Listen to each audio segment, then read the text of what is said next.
Hello guys, just a quick update on the Bitcoin price and a little bit of news. The price is actually holding up okay.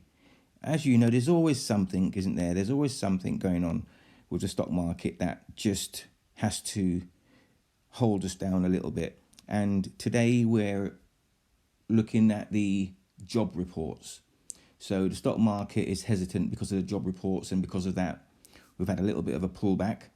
Nothing major. We're just below the $17,000 mark, and it's Friday.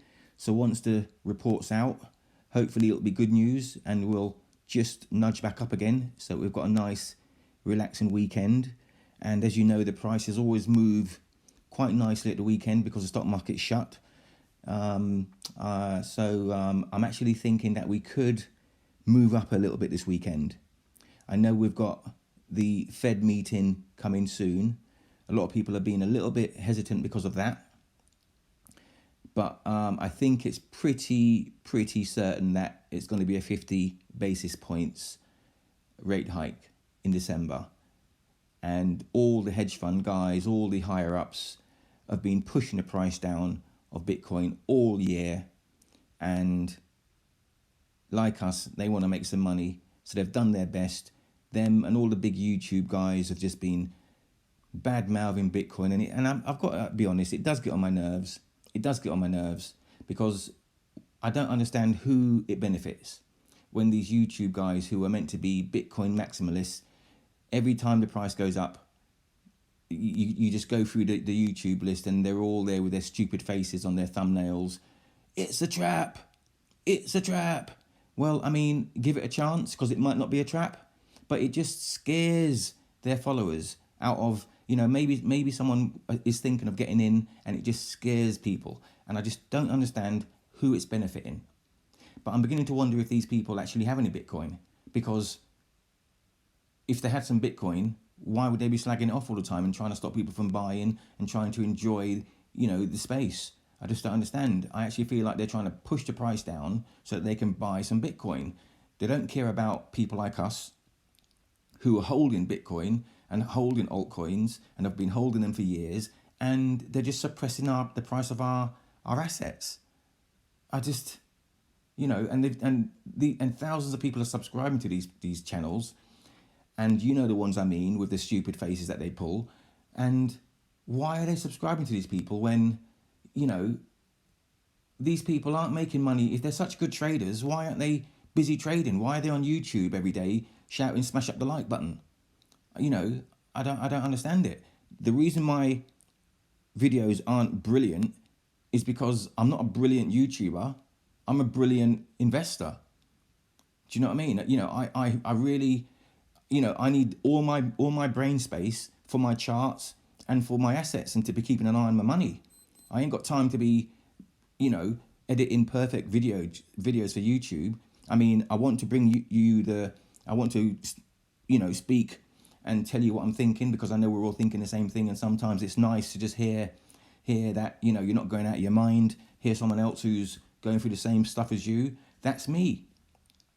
But I just don't understand these guys who, let's face it, they're not making their money from investing. They're not making their money from trading. They're making their money from selling Bybit tutorials and making YouTube videos. That's where they're making their money. They're not making their money from Bitcoin. They're making money from YouTube, and then they're buying Bitcoin with that money. I'm not saying there's anything wrong with that, but they're on there making out like they're brilliant traders when they're not. No one is a brilliant trader. I mean, I tried it. Me and my brother tried trading about 4 years ago, when we first got into Bitcoin in end of 2018, and we thought, okay, let's put £200 on BitMEX, I think it was at the time, and it was gone. It was gone in 24 hours. And I literally remember my eyeballs were sore because we were glued to the screen. I didn't want to leave the house, and every time I put a little trade in, I'd watch it for 2 hours, and as soon as I put the trade in, it would go in the opposite direction. And then, I think, right, quick, trade in that direction, and then it would go up. You know, it was like unbelievable. You know, my girlfriend was like, come on, we need to go to the supermarket. I was like, scared to leave the house for 24 hours. And in 24 hours, that money was gone.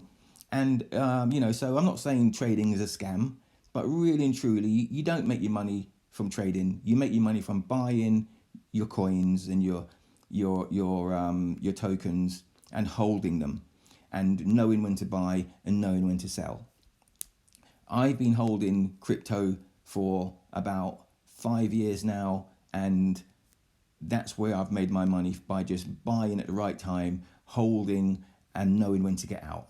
Simple. So sorry to rant. I know the channel's called Rant TV, and yes, I am good at ranting.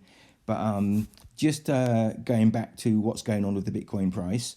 So basically, we've dropped slightly below $17,000. I do believe we're going to move back up today and over the weekend. If you look at my chart here, this blue line at 17,600, once we get above that line there, we should be moving up quite nicely to the next resistance level, which is going to be 19,000, which is the red line. You see the red line here? 1 minute, what's the matter with this?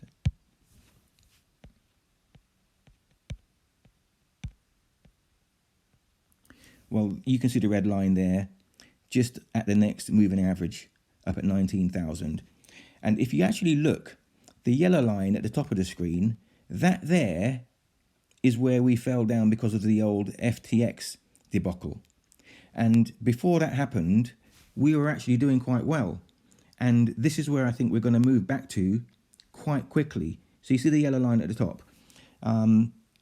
So once we get above 17,600, if we can just get back above that moving average at 19,000, then I think with the Santa rally in December and the positive sentiment, I think we're gonna, once we get back above that yellow line, which is gonna act as slight resistance because of what's gone on, but once we break back above 21,500, I think we're very quickly going to move to 25,000. So that's my thoughts on the price. We can just have a quick look over onto the old, you know, I like the old champagne bubbles. Just have a look at the overall market. So the overall market really isn't bad. I mean, most things are in the green. And like I said, we've had quite a good week, really, with the Federal Reserve coming out and being a little bit more dovish with his speech. So so the market's not looking bad. So I hope you're having a good day. I hope you've had a good week. And let's see if we can have a nice weekend and move up. Now, I am building this channel slowly, and I've just sort of started it. So if you're like me and you like what we discuss, please also leave some comments. Let me know what you think, because obviously we're all learning. We're always learning. Let me know what you think. Let me know what you'd like me to talk about. There was some news articles I was going to go over, but I've ranted on a bit long now, so I'll cover those in my next video. But please like the video so that it gets to other people. And if you're feeling generous, subscribe, because I have no subscribers yet, and it would actually make my day. It would cheer me up if I got a few subscribers, and just give me a bit of encouragement. So like and subscribe if you could. I'd appreciate it, and let's see if we can have a good month in December and see if we can all see our portfolios look a bit nicer. Okay? Thanks for listening, guys. Have a great day.